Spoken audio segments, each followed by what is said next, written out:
নমস্কার বন্ধুরা, আমার চ্যানেলে স্বাগত। আমি একটা দারুণ রেসিপি নিয়ে এসেছি। আজকে একটা পাবদা মাছের একটা রেসিপি তৈরি করছি এবং গন্ধলেবু পাতা দিয়ে। দেখতে থাকুন কীভাবে করছি।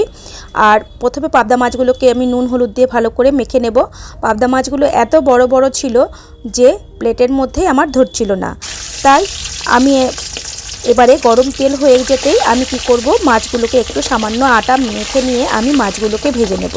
এইভাবে করলে পরে মাছগুলো একটার গায়ে একটা লেগে যাবে না এবং খুব সহজেই ভাজা হয়ে যায়। মাছ খুবই নরম, সেই জন্য একটু আটা মেখে নিলে এর মাছটা ভেঙে যাবে না।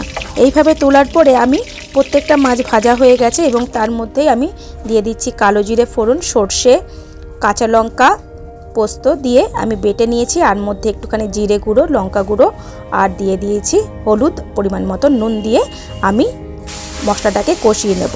কিছুটা কষানোর পরে আমি বাটি ধুয়ে জলটা দিয়ে দিলাম আর কয়েকটা কাঁচা লঙ্কা চিড়ে দিয়ে দিলাম।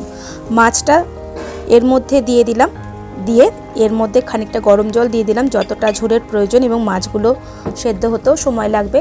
কিছুটা হওয়ার পরে সর্ষের তেল ছড়িয়ে আমি কয়েকটা গন্ধলেবুর পাতা এর মধ্যে দিয়ে ঢেকে রেখে দেবো প্রায় আধ ঘন্টার মতন, যতক্ষণ না আমরা ভাতে নিয়ে খাচ্ছি।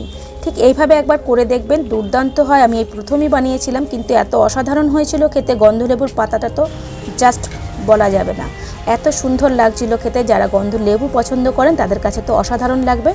একবার বাড়িতে অবশ্যই হলে ট্রাই করে দেখবেন। ভালো লাগলে বন্ধুরা একটু শেয়ার, লাইক, কমেন্ট করবেন। আজকের মতন ধন্যবাদ।